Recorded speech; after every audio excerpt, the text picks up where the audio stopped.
ini dengan Buce. Saya Ruli Kita saat ini ada di mana di Venice Beach. Venice Beach dan Santa Monica ya. Iya. Jadi hari ini agak menarik karena kalian bisa melihat real life dari orang diaspora Indonesia di Amerika ya. Ya Rul ya. Iya. Kan banyak kadang-kadang orang pikir glamournya aja ya, tapi tidak tahu bagaimana suka cungkir baliknya Iya. kehidupan naik turun ya. Susahnya di Ya. sini. Saya masih ingat dulu Ruli kan sempat tinggal sama saya ya, kita di ini ya. Iya. Kapan, tahun berapa? Tahun 2001 ya.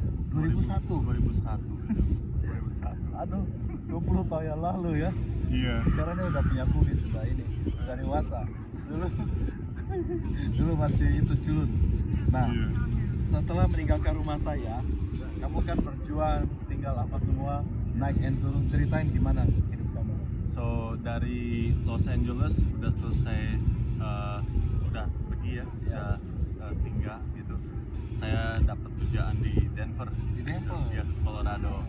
Nah dari sudah Colorado, kerja dari macam-macam lah. Mulai dari apa, kerja apa itu? Kerja dari dishwasher gitu ya ke sana, terus ke naik jadi server gitu ya, jadi terus sama manajer gitu. Jadi kerja banyak di tempat restoran yang beda-beda gitu.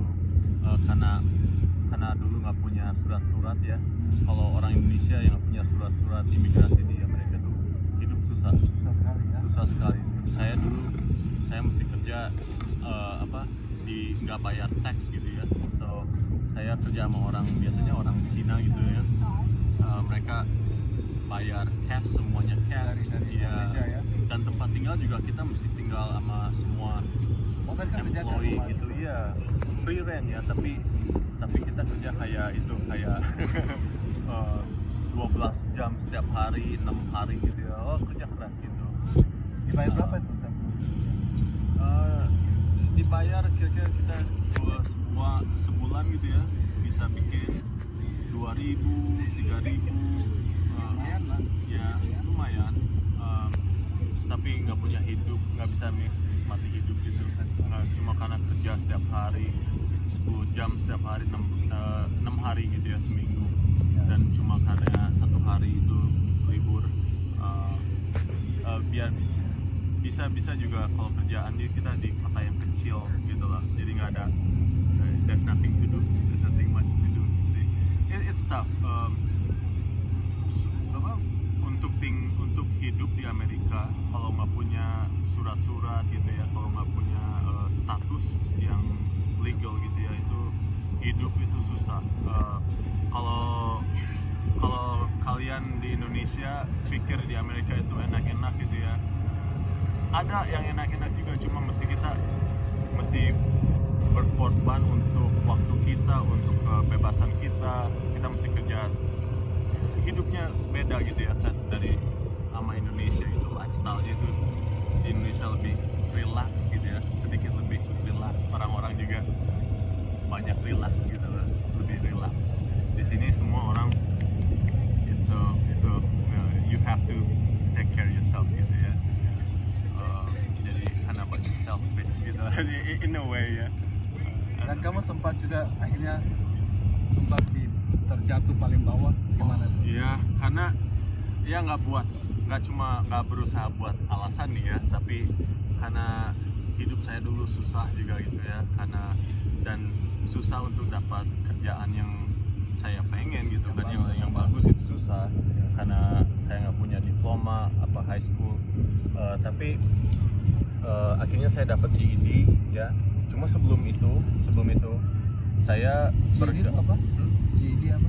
itu kayak equivalent of high school diploma ya. Jadi tapi kamu Ivan belum lulus high school waktu itu ya? Dia belum high school, belum lulus, datang ke Amerika. 1 tahun lagi lulus, tapi udah datang ke Amerika gitu, jadi belum lulus. Jadi ini lagi mencari diploma untuk high school. Untuk high school, ya. Jadi saya dapat equivalent to high school, one lesser less, I guess they call it.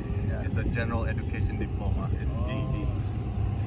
It's the same equivalent to high school diploma. Most college will take that. But anyway, yeah. So, ketemu sama orang-orang yang nakal gitu lah, masih muda juga di Denver ya. Jadi dari mulainya ketemu sama orang-orang yang suka pakai drugs gitu, terus pistol apa, jadi masuk gabung sama geng gitu, Mafia dia gangster. mafia gangster gitu. Dan dari situ hidup saya jatuh, mulai dari apa, pakai drugs aja gitu ya, terus masuk ke jadi kita bukan makan apa, kita masih makin hancur lagi. Dari cuma drugs kita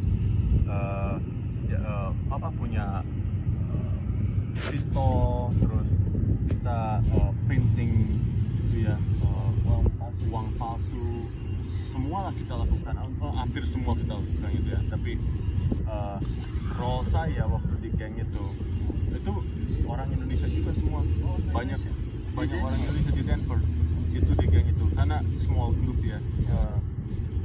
Jadi pas sudah role saya itu waktu dulu, saya itu the collector gitu. Jadi kalau ada orang-orang yang Mbak Roma nih gitu, they send me out, saya oke, ya kumpul. Kamu memang collect seram gitu. sih. Dulu Sekarang juga seram juga. ya dulu saya botak Iya. ya, terus nggak ada apa-apa di sini. Oh ya. Dan saya juga lebih gede dulu, gendut gitu kan, jadi itu intimidating gitu ya. Dan saya kemana-mana juga dulu suka bawa pistol gitu, karena Aduh, jadi ya, bisa pakai pistol. iya, karena kadang-kadang orang gitu respon sama saya itu kan hostile juga gitu. Jadi saya mesti respon sama hostile. Tapi kalau orangnya baik gitu, oh hey, kamu punya utang, saya kesini untuk minta utang, untuk bayar gitu ya. Kadang-kadang orang baik, saya juga baik gitu. Cuma kadang-kadang kalau orang itu apa, jagoan gitu ya. Oh iya, kadang-kadang kita pernah itu gunfight gitu ya. Ya, dan itu orang di rumah, saya di luar di belakang mobil, saya tahu Sudah seperti di movie ya. seperti di movie. Itu hidup saya seperti di movie, tapi ya Tuhan baik ya, karena udah 2 tahun gitu melakukan yang nakal gitu ya. Sebetulnya kita tertangkap sama polisi, tapi untuk saya itu kejadian itu tertangkap sama polisi, masuk ke penjara, tinggal di penjara 1 tahun, terus struggle ya, hidup saya susah. Even after keluar juga hidup saya susah. Kenapa ya? Karena setelah keluar itu ada capnya ya. Yes. Namanya apa? Namanya itu felony ya. Ya, karena itu di Amerika itu beda-beda ya. Kalau misdemeanor itu kamu melakukan yang petty crime gitu ya. Tapi kalau felony itu your federal gitu ya. Kalau felony itu federal. Yang tadi satu apa namanya? Itu misdemeanor. Misdemeanor itu state. ya, misdemeanor itu state. And if you go to the prison ya, misdemeanor itu pakai blue suit ya.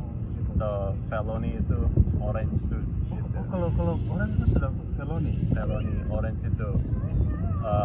Dan kalau kamu lihat orang yang pakai baru biru ya, nah biru itu cuma misdemeanor, kayak DUI ya, DUI, terus little petty crime gitu ya, itu misdemeanor.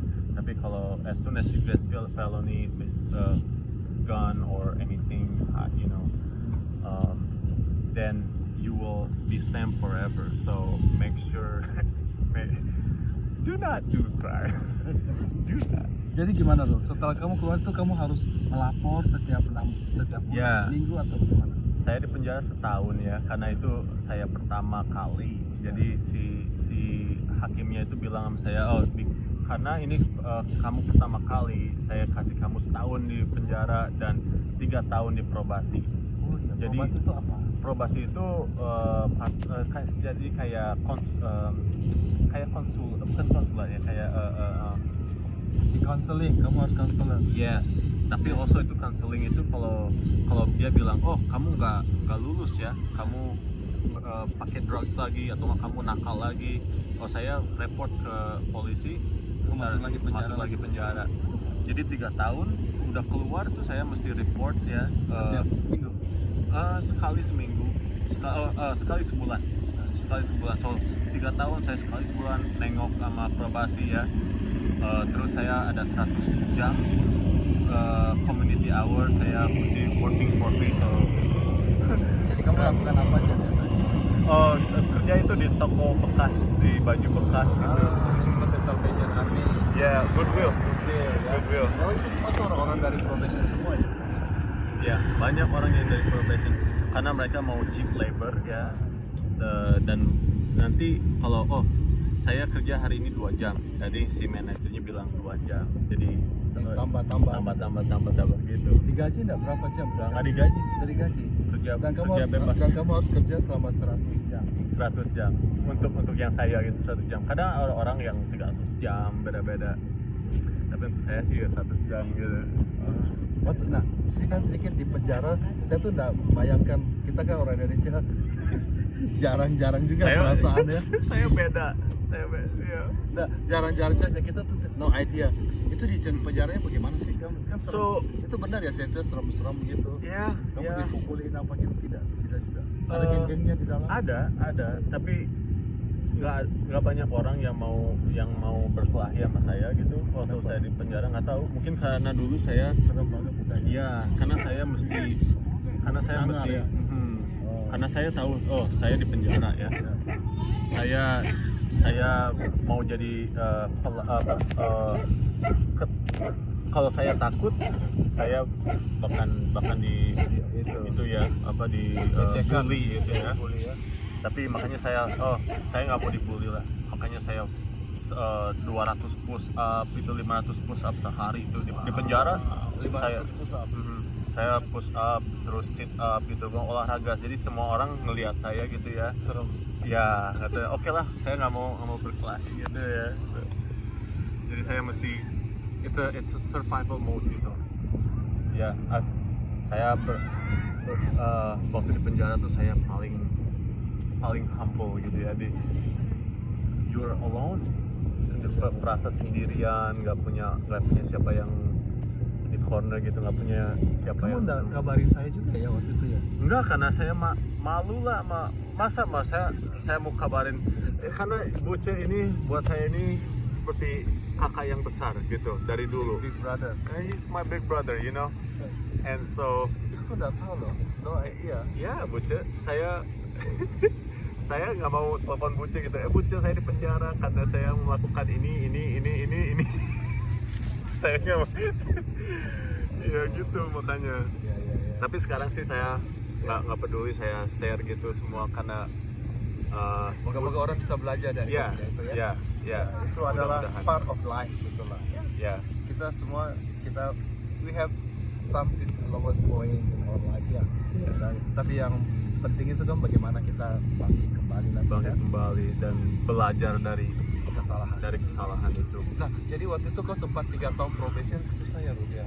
Kerja. Susah. Kenapa mereka selalu cek? Itu ada di kita punya record ya? Ya. Saya kira cuma 7 tahun kan sisa record atau tidak? Kalau begini ya, kalau kamu punya felony itu ya, itu kalau untuk cari kerjaan biasa aja mereka cuma lihat belakang 7 tahun atau 8 tahun.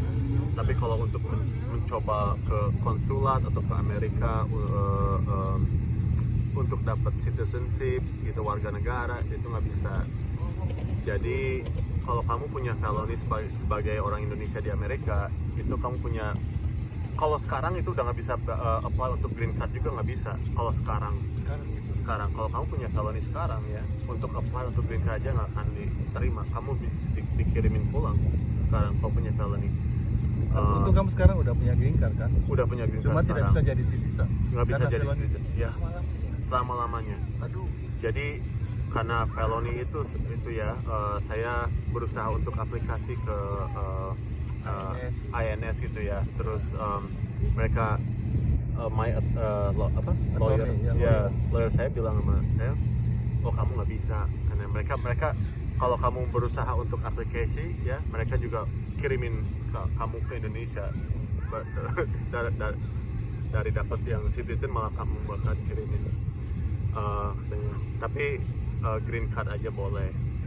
Jadi selamanya saya kalau mau di Amerika saya cuma punya bisa green card karena itu felony, karena kesalahan yang aku buat sekali itu ruin my life. I see. Wow. Ya, Wow. ya, Jadi itulah itu nasib ya, kita punya diaspora Indonesia tuh tidak semuanya pertaburan bintang ya. ya. Oh, far from it. Ya Far banyak from harus sangat. Dan setelah itu jadi kamu artinya kerja bagaimana setelah dari prison? So dari prison gitu ya, saya mesti cari kerjaan kan. Ya. Pertama-tama saya cari kerjaan itu di dishwasher lagi, Ya. gitu. Karena mereka restoran itu nggak pernah tanya banyak gitu. Kamu punya ini punya itu, gitu. Jadi punya social security semua. Jadi saya dishwasher lagi. Terus udah gitu saya kerja di restoran server ya, jadi Olive Garden gitu. Terus udah gitu saya menikah orang Amerika Ya. untuk berusaha dapat citizenship. Oke. And dari situ saya dapat green card. Dari marriage itu. Ya. Siapa namanya lagi? Itu Melissa itu. Melissa, ya. Itu Kamu punya anak dua ya? punya anak dua dari dia udah cerai sekarang. Dan Dan sekarang? saya nikah lagi sama Lily sekarang. Sekarang lagi ambil video kita ya. Yes. Nanti kita kasih syuting ini mudanya. ya istri saya nih yang holdingin. Yang bantu ya. Ya. Nah, jadi setelah itu kamu akhirnya kerja sekarang kerjanya apa nih? Sekarang saya personal trainer ya. Saya fitness trainer di Denver, Colorado. Ya. Saya fitness trainer dan saya juga kickboxing coach ya. So saya teach boxing sama personal trainer fitness juga gitu. Ya. Personal trainer, kickboxing. Terus sekarang kamu delivery apa antara hospital? Delivery, so saya kerja dua. So di Amerika ini kerja itu ya mesti kamu banyak kerja gitu. Kalau kamu pengen punya comfort gitu ya, punya mobil, punya tempat tinggal, semua itu kamu mesti kerja. You have to put hours in. Anyway, sekarang saya punya kerjaan dua. Saya punya dua kerjaan. Di personal training sama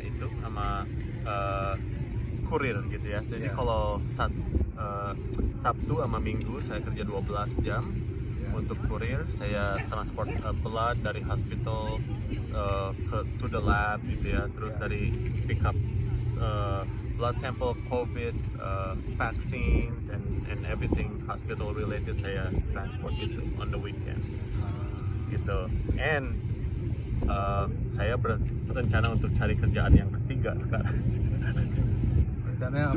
Supaya bisa bayar semua itu bills gitu kan. Kalau ya ternyata life itu tidak gampang ya. Oh enggak, apalagi kalau kamu bukan citizen Amerika ya. Kalau kamu saya datang dengan saya tidak bawa 1 sen juga. Ya, Buce tahu lah cerita saya waktu saya datang. Tinggal sama Buce juga gitu. Ya. Wow, saya terharu ya, kaget juga. Saya tidak pernah duga bahwa sampai itu. Saya tidak pernah duga ya. Dan tapi bagus lah. Karena moga-moga kisah Rudy ini bisa didengerin oleh teman-teman kita diaspora seluruh dunia ya. Iya. Bahwa Amerika juga memang tidak selamanya gelap. Iya. Kita diaspora Indonesia banyak berjuang dulu ya. Ya, jadi Rudy salah satunya. Iya. Ya. Terima kasih untuk berbagi cerita kamu, Ru. Ya. Saya tahu tidak gampang ini Anytime. membuka rahasia ini. Tidak apa-apa ya. Apa-apa. In the hope of maybe I can help and maybe hey, Enlightenment. when life some days it will be hard, yeah, but just stick through it because hard times don't last forever, ya. yeah. Oke, itu aja. Terima kasih. Yeah.